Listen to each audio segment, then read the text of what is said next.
Everybody thinks procrastination is about laziness. It's not. If you were truly lazy, you wouldn't feel stressed about not doing the thing, but you do. You think about it. You feel it in your chest. You tell yourself you'll start soon. You open the laptop. You check your phone first. You scroll. You reorganize your desk. You watch one video. And suddenly it's been 2 hours, and that's not laziness.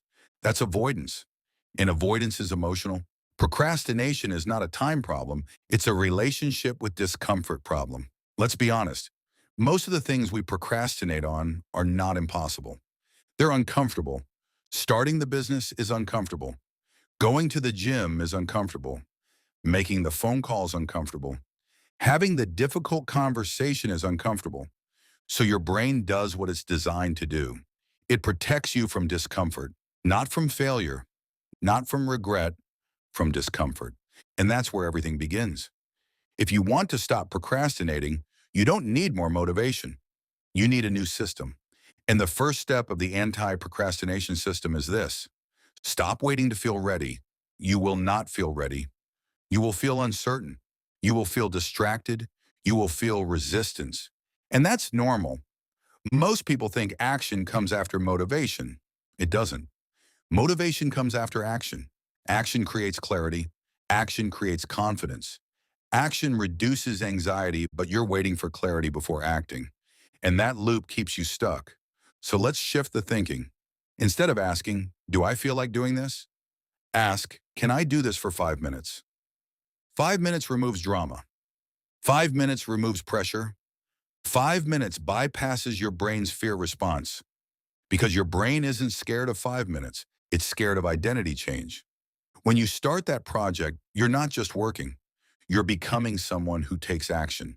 And that's scary because growth changes identity. And the brain prefers familiar discomfort over unfamiliar growth. Read that again in your mind.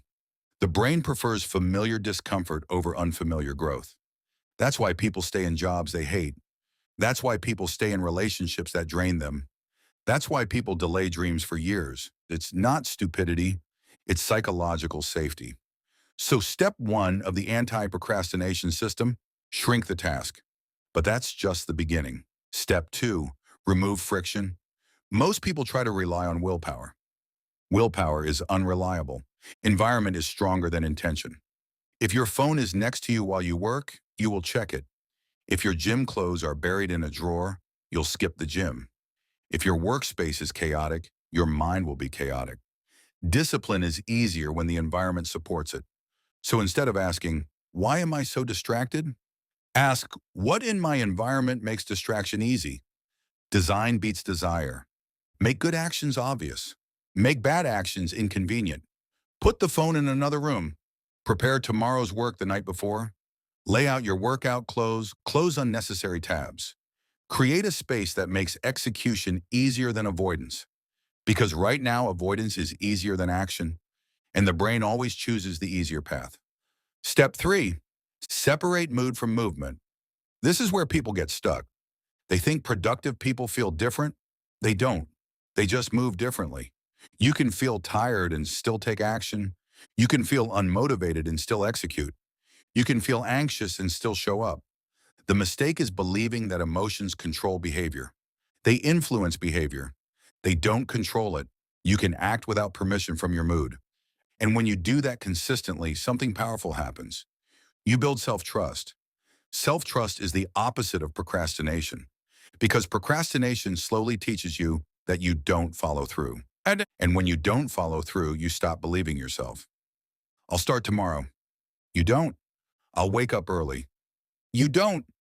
I'll finish it tonight. You don't. And over time, you lose internal credibility.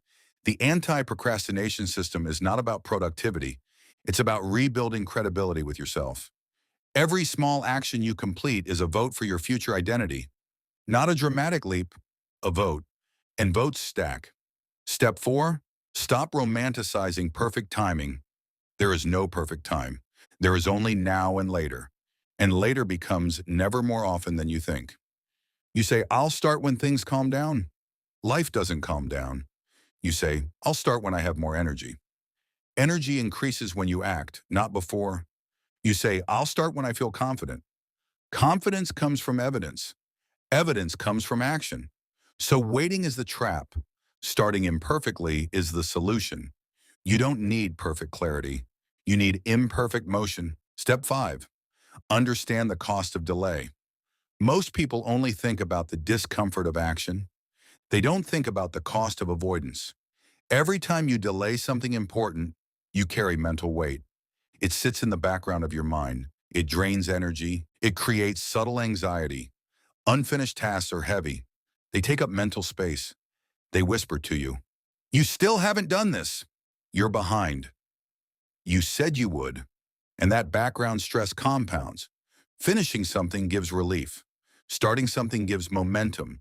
Momentum is powerful, but momentum only exists after movement. Now let's go deeper. Procrastination is often tied to identity. If you secretly see yourself as inconsistent, you will behave inconsistently. If you believe you're bad at discipline, you will prove it true. The anti-procrastination system requires an identity shift.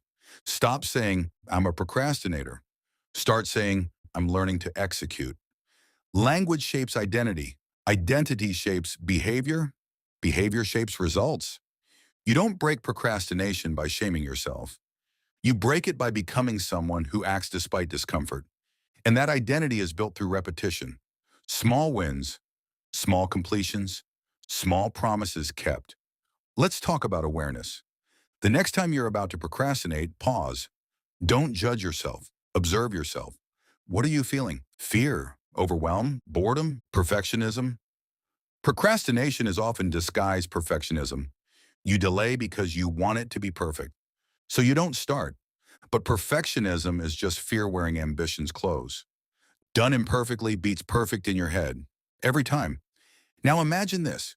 What would your life look like if you executed immediately on important tasks? Not perfectly, immediately. How much lighter would you feel? How much stronger would your self-trust be? How much further would you be in 1 year? Execution compounds faster than talent. Consistency beats intensity. The anti-procrastination system is simple, but not easy. Shrink the task. Design the environment. Detach mood from movement. Start imperfectly. Protect your self-trust. And here's something deeper.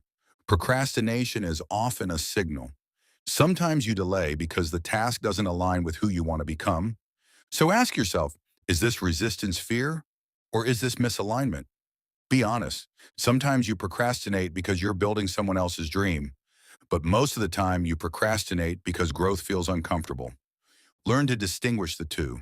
That awareness changes everything. Now let's close this with something practical. Tomorrow morning, pick one thing you've been delaying. One, not 10. One. Set a 5-minute timer. Start. No overthinking. No planning. Just movement.